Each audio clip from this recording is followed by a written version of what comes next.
இவள் கண்ணுக்குள்ளே உள்ளதென்ன என்ன சக்தியோ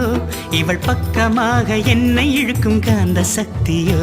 இவன் கைகளிலே உள்ளதென்ன மந்திர கோலோ இவன் தொட்டவுடன் உயிர் தெழுந்தது மங்கையின் உடலோ விழாமலே இருக்க முடியுமா